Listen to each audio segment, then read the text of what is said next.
4 hours remain. What happens in these next 4 hours will be so brutal, so savage, that witnesses will turn away in horror. The Roman scourging is designed to bring a man to the edge of death without killing him. 39 lashes with a flagrum, a whip embedded with bone and metal that tears flesh from bone. Then the crown of thorns, 2-inch spikes driven into the skull. Then the crossbeam, 75 pounds of wood that must be carried through Jerusalem's streets. Jesus of Nazareth has already been beaten, mocked, and condemned. Now comes the physical destruction, the breaking of the body that will save the world. 4 hours remain, and hell itself seems to have been unleashed upon the Son of God. They tied Jesus to a post in the courtyard of the praetorium. His hands were bound above his head, his back exposed. The purple robe had been torn away. The soldiers who would perform the scourging were professionals. They'd done this hundreds of times. It was a science to them, how to inflict maximum pain without killing the prisoner too quickly. The flagrum was brought out, multiple leather strands, each about 3 feet long. At the end of each strand, pieces of bone and jagged metal, some shaped like small hooks. 39 lashes. No more, according to Jewish law. But the Romans had perfected the art of making 39 lashes feel like 1,000. The first soldier took his position. He swung. The flagrum struck Jesus' back with a sound like wet canvas tearing. The metal pieces bit into flesh. The bone fragments scraped across skin. When the soldier pulled back, the hooks caught and tore. Jesus' body jerked, his hands clenched around the ropes, but he made no sound. The second lash fell, then the third. By the 5th lash, Jesus' back was already bleeding. By the 10th, strips of flesh were hanging loose. By the 15th, muscle tissue was visible. The soldier's arm grew tired. A second soldier took over. Fresh strength, fresh brutality. 20, 25, 30. Jesus' legs buckled. Only the ropes around his wrists kept him upright. His back was no longer recognizable as human skin. It was a mass of torn flesh, exposed muscle, and flowing blood. 35. 36. The prophet Isaiah had written about this moment 700 years earlier. His appearance was so disfigured beyond that of any human being, and his form marred beyond human likeness. 37. 38. Finally, 39. The soldier stepped back, breathing hard from the exertion. Jesus hung from the post, his body trembling, his back destroyed. But he was still conscious, still alive, because this was only the beginning. They cut him down, and he collapsed to the stone floor, landing on the shredded remains of his back. The pain must have been unimaginable, and yet, from Jesus' lips came words that no tortured man should be capable of speaking. "Father, forgive them." The soldiers stared at him. What kind of man prays for his torturers? But they didn't have time to ponder it. They had more to do. Someone suggested a crown, a mock coronation for this king of the Jews. They found branches from a thorn bush, the kind with long, thick spikes. They wove them into a crude circle. Then they pressed it onto Jesus' head. The thorns, some 2 inches long, pierced his scalp, his forehead, his temples. Blood ran down his face, into his eyes, his beard. "Hail, King of the Jews!" they mocked, bowing before him in exaggerated reverence. They spit on him. They struck him across the face with a staff, driving the thorns deeper. They put a reed in his hand like a scepter, then snatched it away and beat him with it. They dressed him in a scarlet robe, another mockery of royalty, and paraded him before each other, laughing. Jesus stood through it all, swaying, bleeding, barely able to stand, but standing. A centurion watched from the edge of the courtyard, his face troubled. He'd seen many men scourged in his years of service. Some begged, some cursed, some screamed until their voices gave out. This one prayed for his torturers. The centurion filed that observation away. It would matter later, when darkness covered the land and the earth shook beneath his feet. 3 hours and 30 minutes remain. Pilate stood on the judgment seat as they brought Jesus out. Exe homo, Pilate announced to the crowd. Behold the man. He hoped this would be enough, hoped that seeing Jesus in this condition, beaten, bloodied, wearing a crown of thorns and a scarlet robe, would satisfy the crowd's bloodlust. Surely they could see he'd already been punished. Surely this was sufficient. But when the crowd saw Jesus, they didn't fall silent in pity. They screamed louder, "Crucify! Crucify!" Pilate felt his last hope die. "You take him and crucify him," he said weakly. "As for me, I find no basis for a charge against him." "We have a law," the Jewish leaders shouted back, "and according to that law he must die, because he claimed to be the Son of God." Son of God. The words sent a chill through Pilate. He'd been dealing with this as a political problem. But what if this prisoner really was something more than human? Pilate went back inside and faced Jesus again. "Where do you come from?" he asked urgently. Jesus gave him no answer. "Do you refuse to speak to me?" Pilate said, his voice rising. "Don't you realize I have power either to free you or to crucify you?" Jesus looked at him with eyes that saw straight through to Pilate's soul. "You would have no power over me," Jesus said quietly, "if it were not given to you from above." And in that moment, Pilate realized he wasn't judging this prisoner. This prisoner was judging him. Pilate went back outside and made one final attempt. "Here is your king," he said to the crowd. "Take him away," they screamed. "Crucify him." "Shall I crucify your king?" Pilate asked. "We have no king but Caesar," Caiaphas shouted. The ultimate irony, the high priest of Israel declaring loyalty to a pagan emperor rather than acknowledging the true king standing before him. Pilate called for the water basin again. He'd already washed his hands once, but he felt compelled to do it again, as if water could wash away what he was about to do.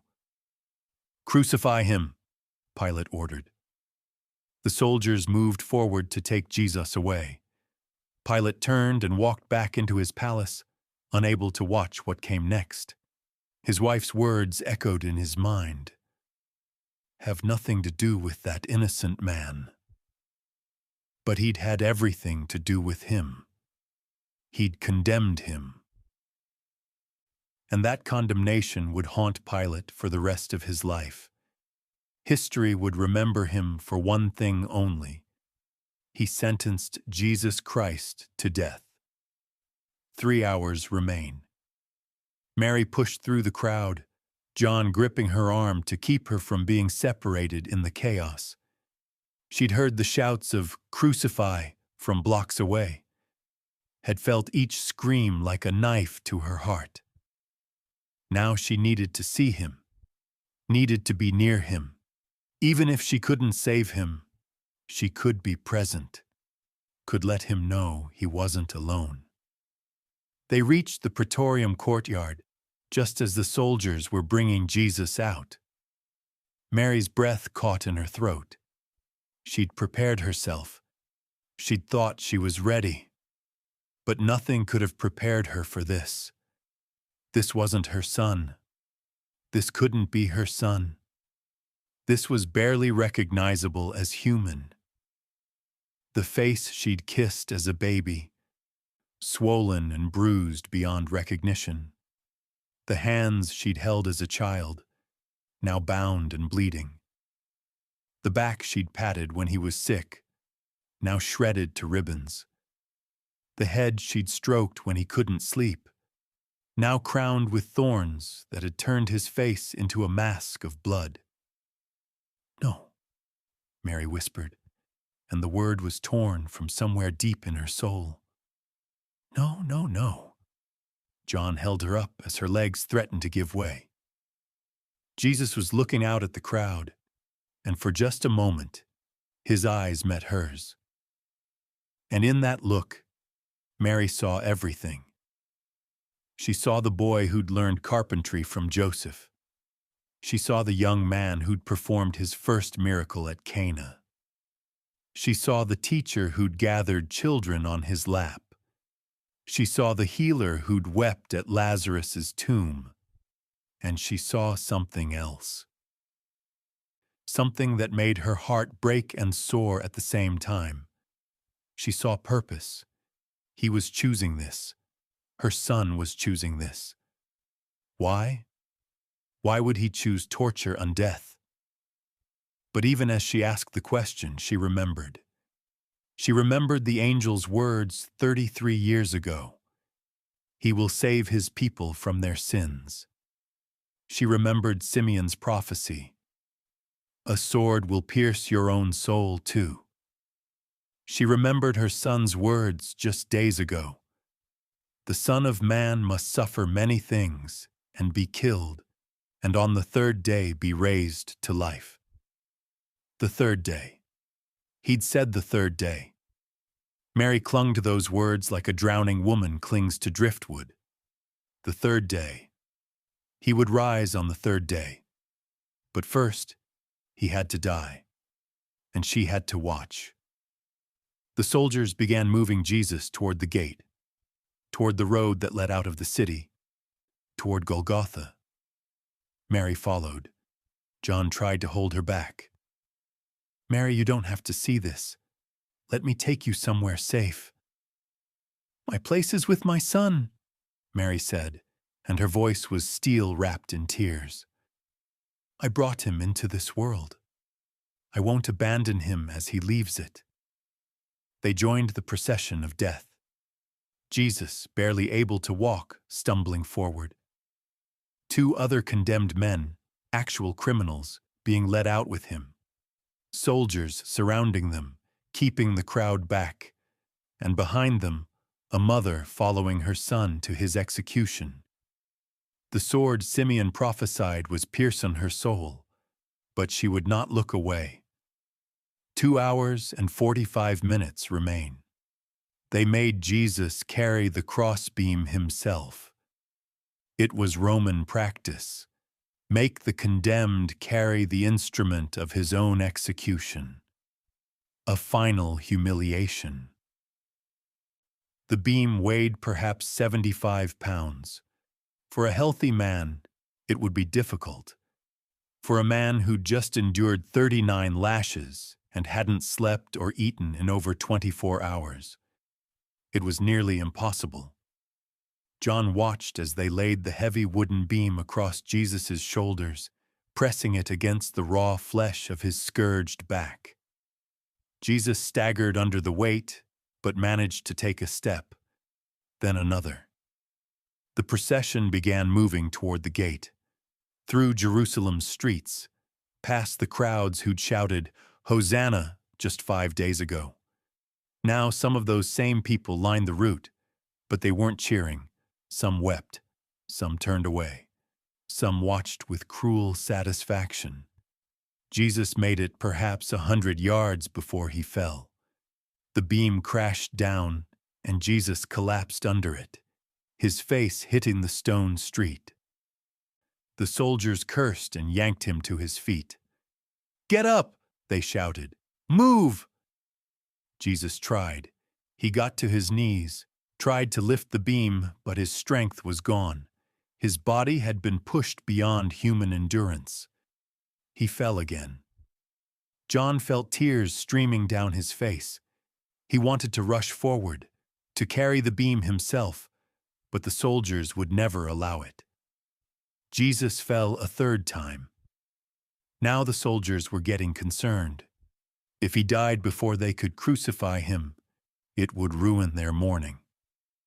They needed him alive when they nailed him to the cross. A centurion looked around and spotted a man in the crowd, a broad-shouldered man from North Africa. "You," the centurion ordered, "carry his beam."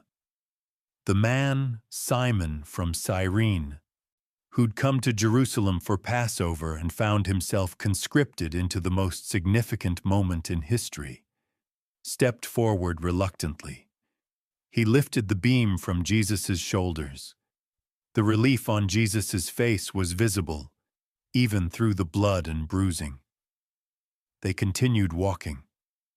John and Mary kept pace behind them, close enough to see but not close enough to touch. Women from Jerusalem lined the streets, weeping loudly. It was customary. Professional mourners who wailed at executions. But their grief seemed genuine this time. Jesus stopped and turned to them. "Daughters of Jerusalem," he said, and his voice was rough but clear. "Do not weep for me. Weep for yourselves and for your children." Even now, even carrying his cross to his death, he was thinking of others, warning them, caring for them. A woman broke through the crowd. Veronica, brave and compassionate. She held out a cloth.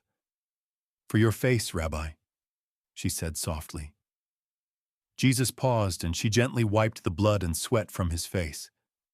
When she pulled the cloth away, his image remained imprinted on it. A gift, though she didn't know it yet. A relic that would be treasured for centuries. The soldiers pushed Jesus forward. They were approaching the city gate now. Beyond it, a small hill called Golgotha, the place of the skull, where 3 crosses were already being erected. John looked at Jesus, struggling to put one foot in front of the other, and marveled. This was the man who'd walked on water, who'd calmed storms with a word, who'd raised the dead. And now he could barely walk, but he was walking. Step by agonizing step, Jesus was walking toward his own execution. Because this was why he'd come. For God so loved the world that he gave his one and only Son. John had heard Jesus say those words, had written them down, but he'd never fully understood them until this moment. This was love. Not the easy kind, not the comfortable kind. This was love that bled, love that suffered, love that died, so that the world could live. They passed through the gate. Golgotha loomed ahead, dark and ominous against the midday sky. 2 hours remain. The small hill called Golgotha stood just outside Jerusalem's walls. It was called the Place of the Skull. Some said because the rock formation resembled a skull. Others because it was where Rome executed criminals, leaving their bones to bleach in the sun. 3 crosses had been prepared, wooden posts already planted in the ground. 3 crossbeams waiting to be lifted and attached. Jesus arrived first, Simon of Cyrene still carrying his beam. The 2 criminals came behind him. Thieves, the guards said. Men who'd actually committed the crimes Jesus was accused of. A crowd had already gathered. Some came to mourn, some came to mock. Some came simply because executions were public spectacles in Roman Jerusalem. Mary, John, and a few other women who'd followed Jesus, Mary Magdalene, Salome, Mary the wife of Clopas, stood at a distance, as close as the soldiers would allow. The priests and elders were there too, unable to resist watching their victory. Caiaphas stood with his arms crossed, satisfaction on his face. This was it. The end of the Nazarene, the end of the threat. By sunset, Jesus would be dead, and order would be restored. The soldiers offered Jesus wine mixed with myrrh, a mild narcotic meant to dull the pain. Jesus tasted it and refused to drink. He would face this fully conscious, would feel every moment of it, would bear humanity's sin while completely aware. They laid the crossbeam on the ground and forced Jesus down onto it.